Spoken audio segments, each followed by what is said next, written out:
Recording by Colleen McMahon. Lair of the Dragonbird by Robert Silverberg. Dan Elliott sat in the muggy gloom of the West End bar on the outskirts of Venus City and grinned at his reflection in the mottled mirror. "Congratulations," he said to himself. "You're now the owner of the Space Needle, too." It had taken him 5 years, but it was worth it. The insurance money from the crashed Space Needle had just barely covered the down payment on the new ship, and it had taken 5 years to pay for the rest of it. But now the ship was his, and he was celebrating. The only trouble was the final payment had left him nearly penniless, and the only place he could afford to bend an elbow was a dive like the West End. Suddenly someone lurched against his back, and the drink in his hand slopped over the bar. "Why don't you watch what you're doing, buddy?" a harsh voice said. Elliott turned around. "I didn't— Oh, wise guy, eh?" Customers began to draw around the bickering duo. Elliott sized up his antagonist, a burly, nondescript man with a seam running down from one ear to his chin. "I'm not looking for trouble," Elliott said, "but if—" A fist erupted from nowhere and sent him spinning back against the bar. He elbowed up and drove a punch into the burly man's stomach, followed with a ringing blow to the jaw. The other staggered, and a third entered the brawl. Elliott felt a punch rake across his face, blocked a kick aimed for his groin, and barreled across the room, striking out angrily at his assailants. By now the room was filled with moving, cursing, gesticulating men, while the bartender ducked to safety. Elliott plunged through the mob and found the man who had struck him the first time. He seized him by the collar and drove him to the floor, just as someone yelled, "Watch that table!" He turned, not nearly in time. The flying table caught the back of his head with a sickening thunk, and he dropped unconscious to the floor. A cold rag splashed wetly on his face, and a heavy voice said, "Bring him out of it. He's not badly hurt." Elliott opened his eyes slowly. He was no longer in the West End, but in a large, well-decorated office. Behind a gleaming surface desk sat a short, fat man with jowls that jiggled as he spoke, and standing to his left was a brawny, not too intelligent-looking man with a heavy space tan. "How do you feel, Mr. Elliott?" the fat man asked. "All right, I guess." He rubbed the back of his head. "What happened?"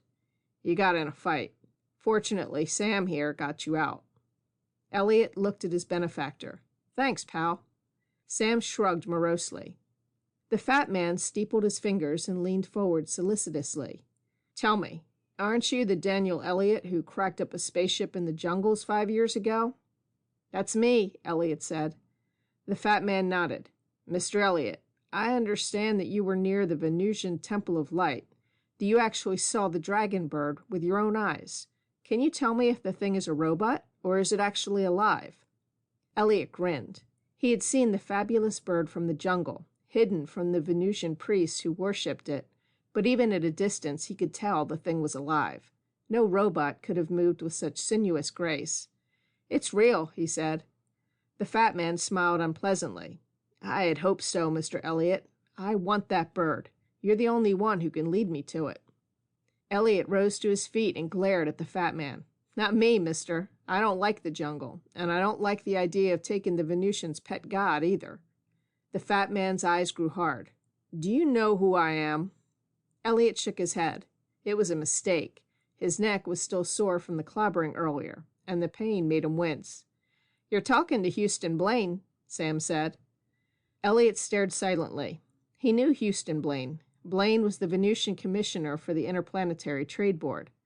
"You were in a brawl in a tavern, Mr. Elliott," said Blaine mildly. "I could revoke your pilot's papers for that. It might even appear that you were, intoxicated when you smashed up the Space Needle. Naturally, we couldn't let you take off in the Space Needle, too, could we?" Elliott saw the picture then. The fight in the bar had been staged. Blaine had shrewdly framed him in order to get him to lead him to the Dragonbird, and the fat man would do everything he said he would. Elliott was in his pocket. "All right, Blaine," Elliott said stiffly. "When do we start?" "Tuesday," Blaine said. "And I better warn you, Elliott, that we must protect each other. If I don't come back from this trip, certain papers in my safe would make things very difficult for you. If we make it, however, you'll be well paid." "What does that mean?" Blaine smiled. "I believe 10,000 credits will be sufficient." That is, of course, if we actually get the Dragonbird. They started the next day from North Venus City, Blaine and Elliot. Sam followed them as far as the boundary line, then waved and turned back. The first few days of the journey weren't too bad. The little jeep went over the mossy undergrowth almost as though a road had been built for it.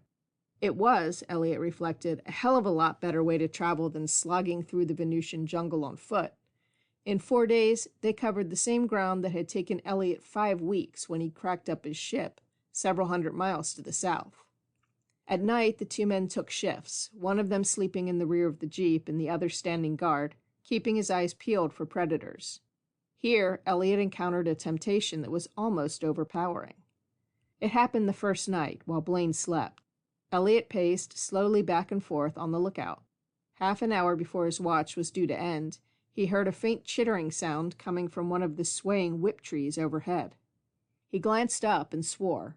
One of the grapefruit-sized purple Venusian spiders was lowering itself stealthily from the overhead branches on thick, sticky strands of web. It hovered some 8 feet above Blaine's face, the fat, grubby face that looked evil, even in sleep. Elliot felt perspiration bursting out on himself. It would be so easy just to let the spider descend, to crawl on Blaine's ugly face, to inject its venom. No, he fought the temptation and drew his blaster. A bright spurt of golden flame split the night, and the spider withered on its web. Blaine was awake in an instant. "What was that?" "I just saved your worthless life," Elliot said tonelessly. "Spider. Came out of the tree. Go back to sleep. You're not on duty for another half hour." Blaine shuddered, rolled over, and went back to sleep.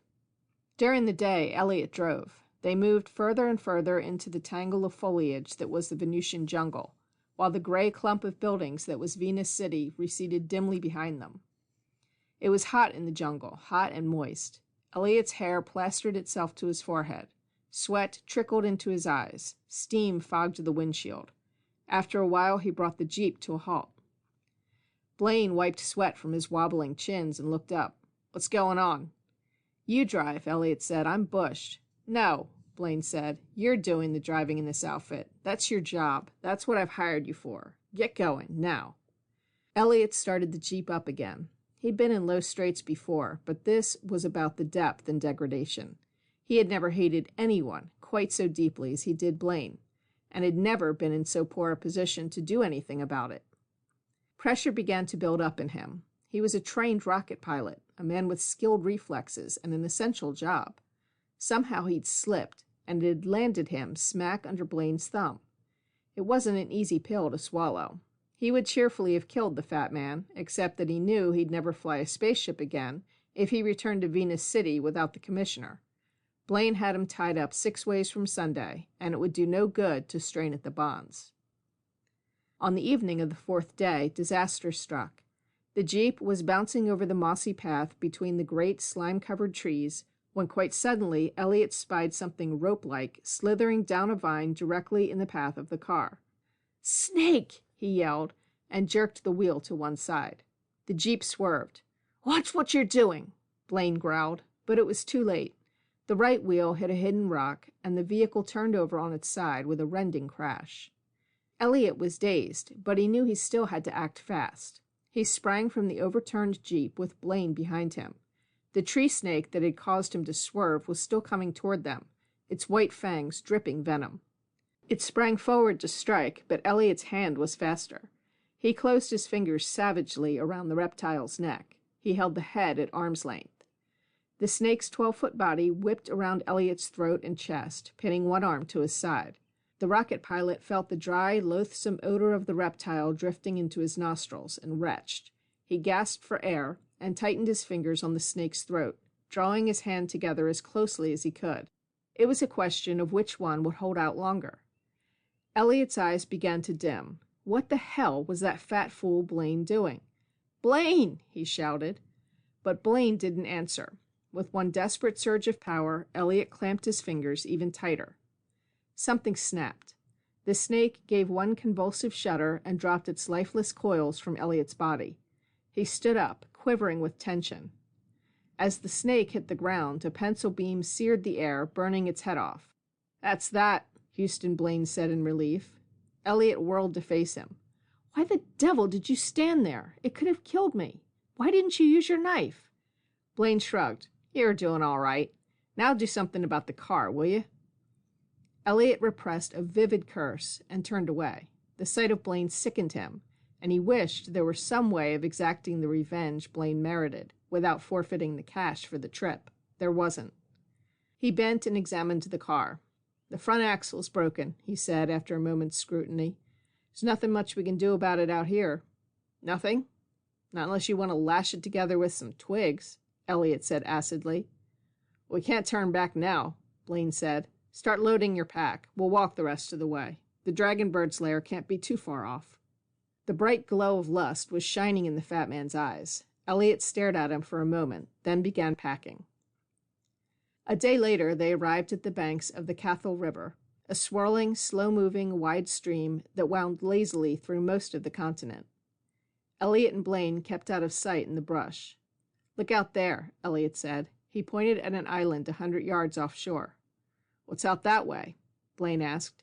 That's the temple. See the big white building? The natives never come to this side of the river, by the way. The hunting's better over there. Give me the glasses, Blaine whispered. Elliot handed the binoculars over, and the fat man stared hungrily at the island. See anything? Just natives, Blaine said. He handed back the glasses, and Elliot looked at the little knots of mauve-skinned natives here and there on the island. Don't they have any guards? Elliot shook his head. No, they stick to their belief that the Dragonbird will protect them from any invaders. Good, Blaine said. So much the simpler for us. When do we get moving? Elliot glanced at the man at his side, saw the desire on Blaine's face, the greed of the hunter. Don't be impatient, he said. It's almost noon now. Keep your glasses trained on the temple. Unless they've changed the program, the Dragonbird will make an appearance at noon. The minutes ticked past slowly. Blaine kept glancing at his watch and looking eagerly out across the water toward the island. At the instant the second hand of the watch brushed past the 12, there was a sudden boom, as of a huge kettle drum, and the sound reverberated hollowly out over the river. A group of natives, carrying a dark-hued animal the size of a small sheep, marched in orderly procession toward the temple. They laid the animal on an altar before the door. Another muffled boom followed. Here it comes, Elliot murmured. The natives stepped back reverently, and the doors of the temple slowly swung outward. The Dragonbird appeared. Blaine's astonished gasp was so loud that Elliot looked around apprehensively. It's beautiful, the fat man exclaimed. More lovely than I'd ever dreamed. It is, Elliot said grimly. He took the glasses from Blaine's trembling fingers and focused them on the island. The Dragonbird was walking with dignity across the little square before the altar. It stood almost the height of a man, half bird, half reptile, walking on powerful claws tipped with diamond-sharp, gleaming talons. The brilliant sunlight glinted off its metallic feathers, played over its shining plumage, lent brightness to the shimmering row of scales that covered its long, swan-like neck. "Give me back the glasses," Blaine said. He snatched them and stared. "My God, what a beauty! He'll make a perfect trophy." "Trophy?" Elliot recoiled in amazement. "Trophy? I thought you were going to capture it." "Don't be a fool. How could we take a live bird the size of that one back through the jungle? We'd need a cage of chrome steel. No, I'm going to shoot it. We can take the head and skin back. That'll be enough." Elliot scowled and felt sick. The Dragonbird, a trophy. The concept disgusted him. He looked away toward the island. The Dragonbird had begun to feed on the small animal. It was ripping into it viciously with its talons and powerful beak. "It'll be easy," Blaine went on. "I'll put a bullet through the bird so as not to ruin it, and then we'll use ray guns on the natives to get rid of them." "What?" "They'll never know what hit them. It's merciful that way. Lord, what a lovely creature that is." Blaine raised his rifle and took careful aim. The rifle hung there a long moment as Elliot watched Blaine's pudgy finger tightening on the trigger. Then he lowered it. "No," he said, "I don't trust my aim. I might ruin the bird, and I'd never forgive myself." He handed the gun to Elliot. Elliot took it reluctantly, feeling the coolness of the barrel, feeling the heaviness of the stock. "You shoot it," Blaine said. "No, I won't," Elliot retorted. "We said nothing about—" "That doesn't matter," said Blaine blandly. "I'm not asking you to shoot the bird. I'm ordering you to." Hot arrows of rage danced before Elliot's eyes. He saw the Dragonbird now feasting on its sacrifice, saw that beautiful, noble head pierced by a rocketing lump of metal, pictured the smoking rifle in his hands, and he could barely check the impulse to swing the rifle and bash in Blaine's bloated skull. "I won't do it," he said. "I will not shoot that bird." "You're a fool, Elliot. You know that if we don't get the bird, you don't get paid. Why don't you—" "I won't do it." "Very well," said Blaine coldly. "I can't waste further time arguing with you. The bird may go back inside the temple any minute. Give me the gun. I'll do it myself, and I'll settle with you later." Silently, Elliot returned the gun to the fat man. Blaine took it, cocked it, sighted along the barrel. A second time, his finger began to tighten on the trigger. Suddenly, in a flash of bitter insight, Elliot realized he could never live with himself again if he allowed that finger to close on the trigger. No matter what the cost to himself, he couldn't let this fat butcher kill one of the most beautiful things that had ever lived as a trophy. All the pent-up rage that had been building inside him since his first meeting with Blaine exploded. Realizing exactly what the significance of his action was, he threw up his hand and slammed it hard against the barrel of the rifle, just as Blaine fired. The shot cracked out, breaking the silence, and a native fell. Blaine looked at him in astonishment. "You fool!" he shouted. The fat man leapt up, swinging the rifle around in a buzzing arc toward Elliot. The pilot sidestepped, and the butt whistled through the air, inches above his head. Blaine, off balance after the swing, fell away to one side, and Elliot sprang at him. The fat man sank to one knee under Elliot's attack, but he turned out to be stronger than the rocket man had thought. Under the coating of fat was solid muscle. Grunting, Blaine forced himself upward and hurled Elliot away from him. Livid hate sparkled in Blaine's eyes, and Elliot knew that his own face was an angry mask. This was going to be a battle to the death, here on the banks of this sluggish Venusian river. The two men circled warily around each other. Blaine swung out one ape-like arm in a tentative offensive gesture, and Elliot danced backward. "You know what'll happen," Blaine shouted. "You'll rot on Venus for the rest of your life if I don't get back." "I'll take that chance, Blaine. I can't let you kill that bird." He put his head down and bulled into Blaine's midsection, ignoring the rain of blows that descended on his neck and shoulders. He forced Blaine back toward the water's edge, only to have to let go when the other's fingers clawed into his throat. He pulled away, and Blaine's fingers left bright red streaks on Elliot's flesh. Blood mingled with sweat. A cloud of Venusian gnats descended on them, humming gently around their heads. Blaine's fist smashed into Elliot's stomach, but the pilot shook off the blow and landed one on the bowl of lard that cushioned the other's intestines. Blaine coughed and stepped backward. Elliot leapt for him and wrapped his arms around Blaine, barely managing to encircle the fat man's body. Then, slowly, he lifted the struggling Blaine from the ground. "Here we go," he said as he heaved the commissioner's bulk upward. He got Blaine as far off the ground as he could and started to dash him to the ground again when the other broke Elliot's grasp. Elliot let him go, and he fell heavily. Instantly, the pilot was upon him, and the two rolled one over the other down the side of the bank toward the river.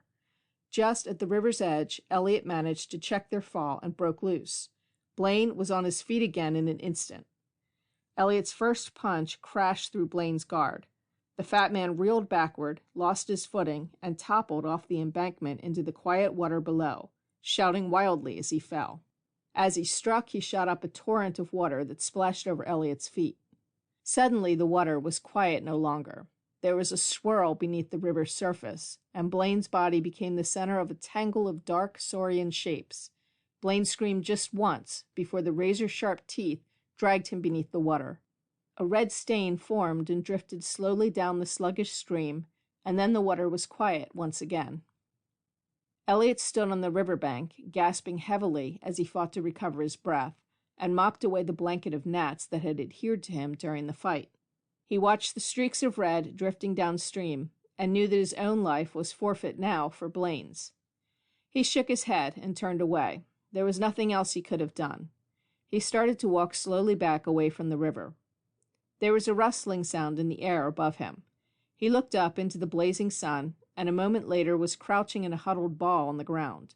The Dragonbird was dropping gently toward him. Elliot remembered only too well what those gleaming talons had done to the sacrificial animal strapped to the altar. And then, "Do not be afraid," a calm, silent voice said. "You have done me a great service, Daniel Eliot." The Dragonbird settled lightly to the ground, and Eliot saw deep intelligence glowing in the creature's golden eyes. It seemed almost as if the thing could read his mind. "I can read your mind, Daniel Eliot," came the telepathic reply. You're intelligent, then." There was a touch of sorrow in the mental voice as the bird said, "I am the last of my race. We were the rulers of Venus long before your ancestors had discovered the use of fire, but—" After a pause, the bird continued, "Well, no matter. What happened does not concern you. I permit myself to be worshipped by these natives. They bring me food and keep me comfortable, and in return I hypnotize their enemies and keep their small island safe. It is a pleasant life, and I am becoming old." "How old?" Eliot asked. "Several thousand of your years," the Dragonbird replied. "And you—" The Dragonbird silenced him. "No, Daniel Eliot, I do not want to answer questions. I'm solely concerned with the debt I owe you for saving my life.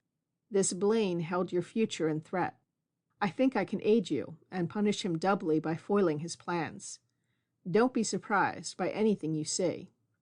The Dragonbird wavered a little, and suddenly it was a bird no longer. Standing before Eliot, fat, ugly face and all, was Houston Blaine. "Don't look so surprised, Eliot," came Blaine's snarling voice. "You'd be surprised what a little high-powered hypnosis can do."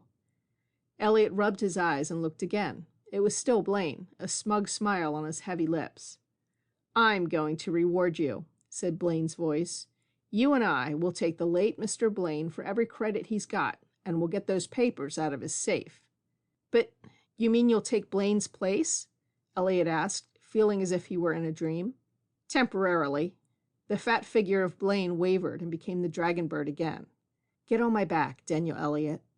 Moments later they were soaring high in the sky, heading toward Venus City.